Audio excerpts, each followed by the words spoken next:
British వాళ్ళు చంపినా కూడా స్వామివారి మొసలి తిరిగి బ్రతికింది. సజీవ సాక్ష్యంగా దర్శనమిస్తున్న శ్రీ అనంతపుర పద్మనాభ స్వామి వారి మొసలి భక్తుల్లో భగవంతునిపై నమ్మకాన్ని మరింత పెంపొందిస్తోంది.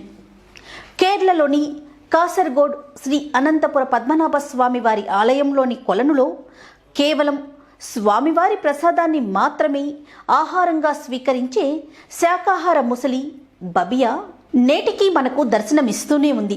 ఇప్పటి వరకు ఎవరికీ హాని చేయని ముసలి స్వామివారి ప్రసాదం తప్ప ఇంకేమీ తినదు. నీళ్లలోకి దిగి ఆ ముసలి నోటికి ప్రసాదాన్ని అర్చక స్వాములు ప్రతిరోజు ఉదయం మధ్యాహ్నం పెట్టడం మనం చూడవచ్చు. బ్రిటిష్ అధికారి దురహంకారం ఈ బబియా ముసలి నేటిది కాదు. సుమారు 100 సంవత్సరాలకు పూర్వం నుండే ఈ ముసలి స్వామివారి నైవేద్యం స్వీకరించడం, ఎవరికీ హాని చేయకపోవడం అందరినీ విశేషంగా ఆశ్చర్యపరుస్తూనే ఉండేది. ఆ ముసలి గురించి విన్న అప్పటి బ్రిటిష్ అధికారి ఒకడు స్వయంగా పరీక్షించాలని వచ్చి ఆ ముసలిని తుపాకీతో కాల్చి చంపేశాడు. అధికార మదంతో ముసలిని చంపిన ఆ బ్రిటిషు వాడిని ఒక పాము కాటు వేసి చంపేసింది. మరునాడు ఆ ఆలయ అర్చకులు ముసలి కోసం ప్రసాదం తయారు చేసి ఆర్ద్రతతో నీటి మడుగులో దిగి బబియా అని పిలవగానే వెంటనే వచ్చి ప్రసాదం స్వీకరించింది. ఈ బబియా నీటి మడుగుకు ఆనుకొని ఉన్న ఒక గుహలో ఉంటుంది. ఈ గుహకు సంబంధించి ఒక పురాణ గాథ కూడా ఉంది. ఆ పురాణ గాథ ఏంటంటే 3000 సంవత్సరాల క్రితం దివాకర బిల్వమంగళ మహర్షి శ్రీ మహావిష్ణువు గూర్చి తపస్సు చేస్తుండేవారు. ఆయన తపస్సుకు మెచ్చిన శ్రీ మహావిష్ణువు ఒక చిన్న బాలుని రూపంలో ఆయనకు దర్శనమిచ్చారు. ఆ పసిబాలుడే శ్రీహరి అని గుర్తించలేకపోయిన మహర్షి ఆ బాలుణ్ణి పలకరించారు. ఆ బాలుని మాటలు, అందానికి, ఆకర్షణకి ముగ్ధులై ఆయనతో తల్లిదండ్రుల గురించి అడిగారు. ఆ బాలుడు తనకు తల్లిదండ్రులు లేరని చెప్పాడు. అయితే తనతో ఉండమని మహర్షి అడిగారట.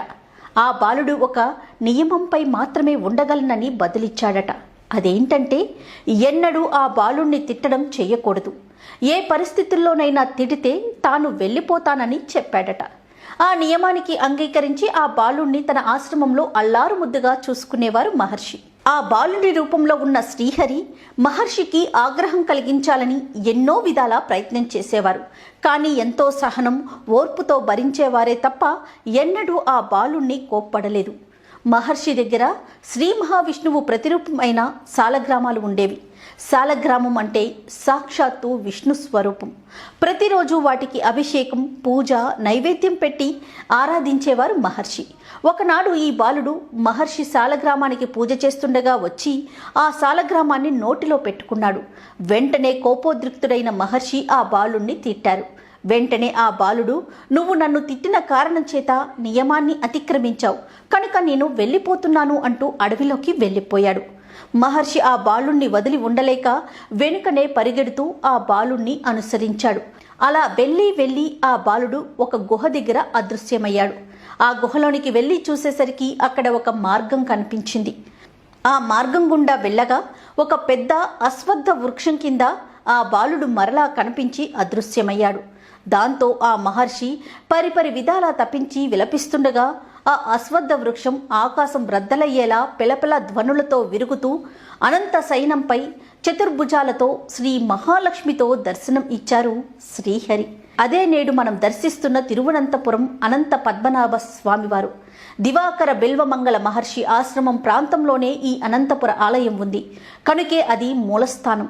అక్కడే ఆ గుహలోనే బబియా నివాసం. బబియాకు పెట్టే ప్రసాదాన్ని మొసలి నైవేద్య అంటారు. బెల్లం పొంగలి 1 కిలో చొప్పున 2 పూటల 2 కిలోలు బబియాకి సమర్పిస్తారు. ఈ బబియాను శ్రీ పద్మనాభ స్వామి వారిగా భావిస్తారు. ఇంకో విశేషం ఏంటంటే ఈ ఆలయ సరస్సులో ఎప్పుడూ ఒకే ఒక ముసలి కనిపిస్తుందట. ఒకవేళ ఆలయ రక్షకురాలు బబియా చనిపోతే సరస్సులోకి మరో కొత్త ముసలి వచ్చి బబియా బాధ్యతలు స్వీకరిస్తుందని ఇక్కడి వారి నమ్మకం. తిరువనంతపురంలో శ్రీ అనంత పద్మనాభ స్వామి వారి ఆలయానికి ఇది మూలస్థానం అని పిలుస్తారు. ఈ గుహ నుండి తిరువనంతపురం శ్రీ అనంత పద్మనాభ స్వామి వారి ఆలయానికి దారి ఉందట. ఓం శ్రీ అనంత పద్మనాభ స్వామియే నమః.